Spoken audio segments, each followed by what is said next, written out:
Good morning, students. Today, I am going to deal with session number 10, that is childbirth process.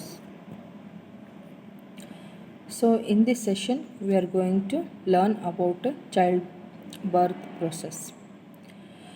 So, childbirth is often referred as labor, as it is hardest physical work that a woman ever do. Childbirth or a labor is the process during which the muscles of uterus and abdomen push the baby out through cervix and vagina. The length of varies considerably. The rhythmic movement of muscles during childbirth are called contractions. So child birth ಅನ್ನೋದೇನು ಅಂತಂದರೆ ಇದೊಂದು hardest physical work. ಎಲ್ಲ ಒಂದು ವಿಮೆನಲ್ಲಿ ಅವರು ತಾಯಿ ಆದವಾಗ the moment of the child ಬರ್ತಿಗೆ ತುಂಬ ನಾವು ಮಹತ್ವ ಕೊಡ್ತೀವಿ, ಯಾಕಂದರೆ ಇದೊಂದು ತುಂಬ ಹಾರ್ಡೆಸ್ಟ್ ಫಿಸಿಕಲ್ ವರ್ಕ್. ಸೊ ಇಲ್ಲಿ ಏನು ಅಂತಂದರೆ uterus muscles, abdomen muscles push ಮಾಡುತ್ತೆ. ಸೊ ಬೇಬಿನ ಪುಷ್ ಮಾಡೋದ್ರಿಂದ ಅದು ಸರ್ವಿಕ್ಸ್ ಮತ್ತು ವಜೈನ ಮುಖಾಂತರ ಹೊರಗಡೆ ರಿದಮಿಕ್ ಮೂಮೆಂಟ್ ಮುಖಾಂತರ ಹೊರಗಡೆ ಬರುತ್ತೆ. ಸೊ ಈ ರಿದಮಿಕ್ ಮೂಮೆಂಟ್ ಆಫ್ ಮಸಲ್ಸಿಗೆ ನಾವು ಕಾಂಟ್ರಾಕ್ಷನ್ಸ್ ಅಂತ ಕರಿತೀವಿ. So first what are the signs of labour ಅಂತ ತಿಳ್ಕೊಳ್ಳೋಣ. ಫಸ್ಟ್ ನಾವು ಅದಕ್ಕೆ ಶೋ ಅಂತ ಹೇಳ್ತೀವಿ. Thick white discharge of mucus with some bleeding from vagina. So water broke ಆಯಿತು ಅಥವಾ ನೀರು ಒಡೀತು ಅಂತ ಏನು ಹೇಳ್ತಾರಲ್ಲ ಲೋಕಲ್ ಲ್ಯಾಂಗ್ವೇಜಲ್ಲಿ. So show means a thick white discharge of a mucus with some extent of bleeding from the ವಜೈನಾದಿಂದ ನೀರು ಹೊರಗಡೆ ಬರುತ್ತೆ. Onset of strong and regular contraction. So ಅದಾದಮೇಲೆ ಅವರಿಗೆ ರೆಗ್ಯುಲರ್ ಮತ್ತು ಸ್ಟ್ರಾಂಗ್ ಕಾಂಟ್ರಾಕ್ಷನ್ಸ್ ಪೇಯ್ನ್ ಶುರು ಆಗಿಬಿಡುತ್ತೆ.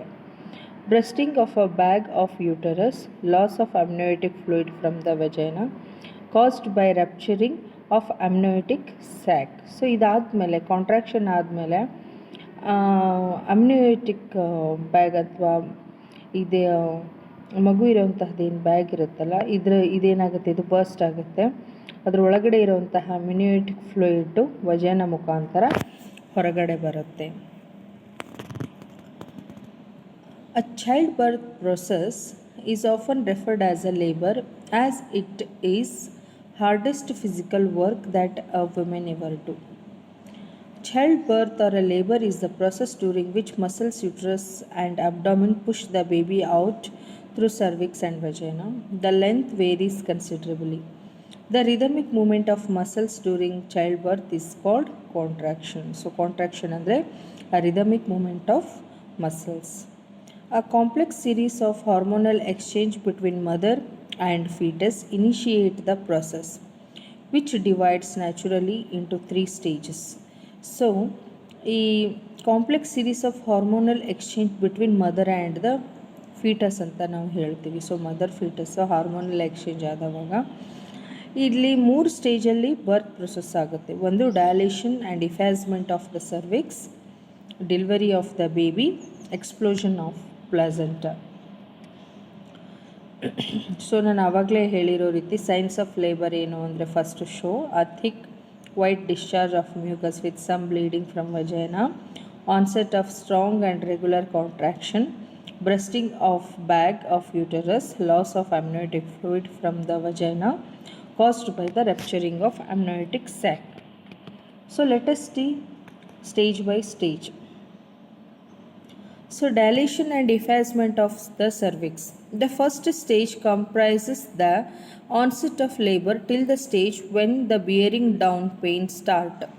In this stage, the cervical dilation is completed. The main body of the uterus contract while the lower part react and pull up the cervix to shorten it until only aim remains. So first ಸ್ಟೇಜಲ್ಲಿ ಏನಾಗುತ್ತೆ ಅಂತಂದರೆ pain start ಆಗುತ್ತೆ, ತುಂಬ pain ಅವರಿಗೆ ಶುರುವಾಗುತ್ತೆ. So that cervical muscles loose ಆಗ್ತವೆ. Dilation ಅಂದ್ರೇನು, cervical muscles flexible ಆಗಿ ಲೂಸ್ ಆಗ್ತವೆ. ಸೊ ದಟ್ ಅದು ಯೂಟ್ರಸ್ ಕಾಂಟ್ರಾಕ್ಷನ್ಸ್ ಶುರು ಆದವಾಗ ಮಗು ಮೂಮೆಂಟಾಗಿ ಹೊರಗಡೆ ಬರಲಿಕ್ಕೆ ಹೆಲ್ಪ್ ಆಗಲಿ ಅಂತ ಹೇಳಿಬಿಟ್ಟು. This shortening of the cervix is referred as the effacement of cervix. So ಯಾವಾಗ ಯೂಟ್ರಸ್ ಕಾಂಟ್ರಾಕ್ಟ್ ಆಗುತ್ತೆ ಆವಾಗ ಅದು ಸರ್ವಿಕ್ಸನ್ನು ಆಲ್ಮೋಸ್ಟ್ ಶಾರ್ಟನ್ ಮಾಡುತ್ತೆ. ಸೊ ಈ ಶಾರ್ಟನ್ ಆಗೋದನ್ನು ಏನಂತ ಕರೀತಾರೆ ಅಂದರೆ ಇಫ್ಯಾಸ್ಮೆಂಟ್ ಆಫ್ ಸರ್ವಿಕ್ಸ್ ಅಥವಾ taking up of the cervix ಅಂತ ಕರಿತೀವಿ. When this is completed, cervical dilation proceed faster. When the cervix is dilated 5 to 6 centimeter, then patient has a strong pain every 3 to 4 minutes. ಯಾವಾಗ ಸರ್ವಿಕ್ಸು 5-6 centimetre dilation ಆಗಿ open up ಆಗುತ್ತೋ ಆವಾಗ pain ಇನ್ನು ಸ್ವಲ್ಪ ಜಾಸ್ತಿ ಆಗುತ್ತೆ every 3 to 4 ಮಿನಿಟ್ಸಿಗೆ. Complete dilation of the cervix occur at 9 to 9.5 centimeters. So cervix dilation complete ಆಗಬೇಕು ಅಂದರೆ ಅದರದ್ದು ಮೆಷರ್ಮೆಂಟು 9.5 ಸೆಂಟಿಮೀಟರ್ ಇರಬೇಕು. So that the first stage is the longest stage of labour, lasting on average of 12 to 14 hours in a first birth and 4 to 6 hours in later births. The pain gradually increase in intensity and the last longer, and the interval between two slowly descends. So ಈ stage the dilation and effacement of the cervix ಏನಿದೆ, so ಇಲ್ಲಿ first ಏನಾಗುತ್ತೆ ಅಂತ ಹೇಳಿದೆ ಅಂದರೆ ಇಲ್ಲಿ first pain ಶುರು ಆಗುತ್ತೆ. ಸೊ ದಟ್ ಪೇನ್ ಶುರು ಆದವಾಗ ಡೈಲೇಷನ್ ಶುರು ಆಗುತ್ತೆ. ಯಾವ ರೀತಿ ಅಂತಂದರೆ ಸರ್ವಿಕ್ಸನ್ನು ಎಷ್ಟಾಗುತ್ತೆ ಅಷ್ಟು ಶಾರ್ಟನ್ ಮಾಡ್ಕೊತ ಬರುತ್ತೆ. ಸೊ ಇದಕ್ಕೆ ನಾವು ಇಫ್ಯಾಸ್ಮೆಂಟ್ ಅಂತ ನಾವು ಕರಿತೀವಿ. ಸೊ ಈ ಪೇನ್ ಶುರುವಾದವಾಗ ಫಾರ್ ಎವ್ರಿ 3 to 4 minutes ಪೇನನ್ನು ಅಬ್ಸರ್ವ್ ಮಾಡ್ತಾರೆ ಮದರು. ಸೊ ಆಫ್ಟರ್ ದ್ಯಾಟ್ ಆವಾಗ ಅದರದ್ದು ಡೈಲೇಷನ್ ಸೈಜ್ 5 to 6 ಸೆಂಟಿಮೀಟರ್ ಇರುತ್ತೆ. ಲೇಟರ್ ದ ಕಂಪ್ಲೀಟ್ ಡೈಲೇಷನ್ ಆಗಿದೆ ಅಂತ ನಾವು ಯಾವಾಗ ತಿಳ್ಕೊತೀವಿ ಅಂದರೆ the cervix measures at 9.5 centimetre ಆದವಾಗ ಇದು ಸರ್ವಿಕ್ಸು ಡೈಲೇಷನ್ ಮತ್ತು ಎಫ್ಯಾಸ್ಮೆಂಟ್ ಆಗಿದೆ ಅಂತ ಅರ್ಥ. ಆಮೇಲೆ ಫಸ್ಟ್ ಬರ್ತಿಗೆ ಆ ತಾಯಿ 12 to 14 ಅವರ್ಸ್ವರೆಗೂ ಪೇನನ್ನು ಬೇರ್ ಮಾಡ್ತಾಳೆ ಅಥವಾ ಪೇನನ್ನು ಅನುಭವಿಸ್ತಾಳೆ. ಫಾರ್ ಸೆಕೆಂಡ್ ಆ್ಯಂಡ್ ಲೇಟರ್ ಬರ್ತ್ಸಿಗೆ 4 to 5 hours she take a pain. So second stage is delivery of the baby. This is the stage of the labor and the active stage. This start from the time of full dilation of the cervix until the baby is born. This stage is much shorter than the first, lasting about 50 minutes in the first delivery and 20 minutes in the later delivery. Strong contraction of the uterus continue, but the mother also feels a natural urge to squeeze and push with her abdominal muscles. As she does so with each contraction, she forces the baby down out. In normal labor, the head comes first, followed by shoulder, trunk and leg.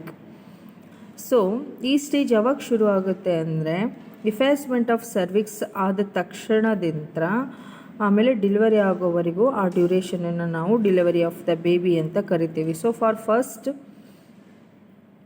ಬೇಬಿಗೆ for first time ಡಿಲಿವರಿಗೆ 15 minutes ತೊಗೊಳುತ್ತೆ. For later ಡಿಲಿವರ್ಸಿಗೆ 20 minutes ತೊಗೊಳುತ್ತೆ.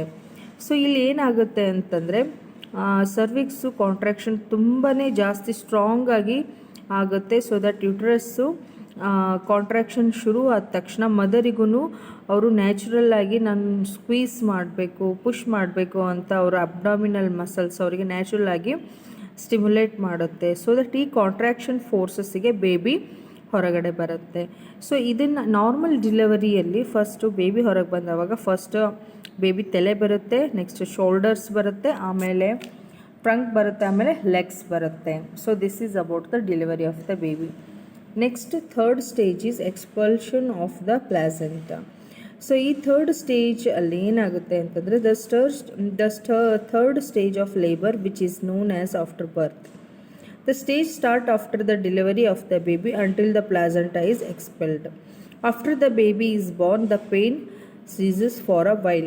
Then another contraction occurs. This contraction of the uterus causes the placenta to separate from the wall of the uterus and take about 5 to 10 minutes. At this the labor comes to the end. So idu last stage, expulsion of placenta. So ಇಲ್ಲೇನಾಗುತ್ತೆ ಅಂತಂದರೆ ಇದನ್ನು ನಾವು after ಬರ್ತ್ ಅಂತಲೂ ಕರಿತೀವಿ. So ಇಲ್ಲೇನಾಗುತ್ತೆ ಅಂತಂದರೆ baby ಹೊರಗಡೆ ಬಂದಾದಮೇಲೆ ತಾಯಿಗೆ ಪೇನ್ ಆಲ್ಮೋಸ್ಟ್ ಕಡಿಮೆ ಆಗುತ್ತೆ. ಆಮೇಲೆ ಇನ್ನೊಂದು ಸಣ್ಣ ಪೇನು, ಇನ್ನೊಂದು ಕಾಂಟ್ರಾಕ್ಷನ್ ಶುರು ಆಗುತ್ತೆ.